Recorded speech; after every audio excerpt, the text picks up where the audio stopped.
Hello students, मैं नितिन मालाकार आपके लिए क्लास 12th का लेक्चर नंबर 1 लेकर आया हूं, जिसमें मैं आपको कुलाम्स इन्वर्स स्क्वायर लॉ पढ़ाने वाला हूं।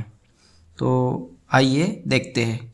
According to this law, the force of attraction or repulsion acting between 2 point charges is directly proportional to the product of magnitude of two charges and inversely proportional to the square of distance between them। इसका मतलब क्या है?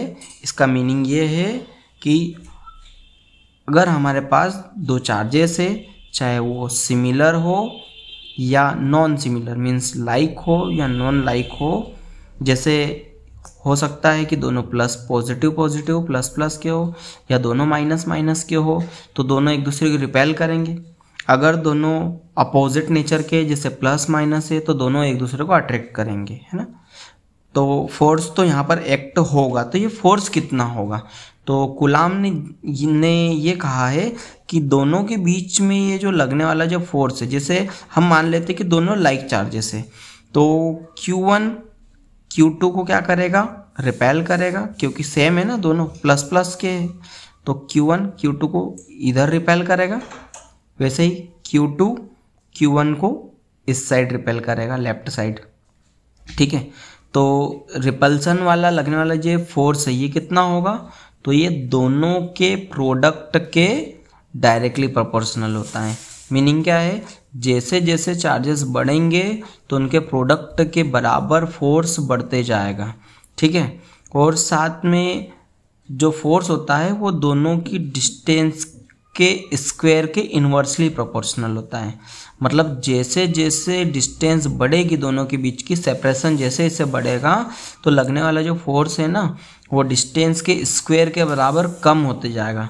Normal सी बात है, जैसे जैसे distance बढ़ेगी तो डिस्टेंस के बढ़ने पर तो फोर्स कम ही होता है ना, तो यहाँ पर फोर्स कम होगा। तो इन दोनों को हम क्या कर देंगे? यहाँ से कंबाइन कर देंगे। तो कंबाइन करने पर हमें मिलता है F = Q1 Q2 by r square.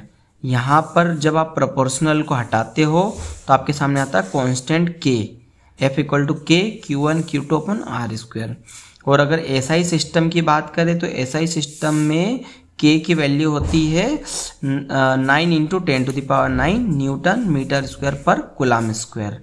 ठीक है, तो हमने यहाँ पर F = रख दिया, F = K कांस्टेंट क्या होता है? 1/4πε0 Q1 Q2 upon r square. यहाँ पर इसकी वैल्यू कितनी होती है? 1/4πε0 की वैल्यू होती है 9 × 10⁹। तो हमारा नेट फोर्स हो जाता force = 9 × 10⁹ Q1 Q2 by r square newton. यही कूलम का इन्वर्स स्क्वायर लॉ है। Thank you.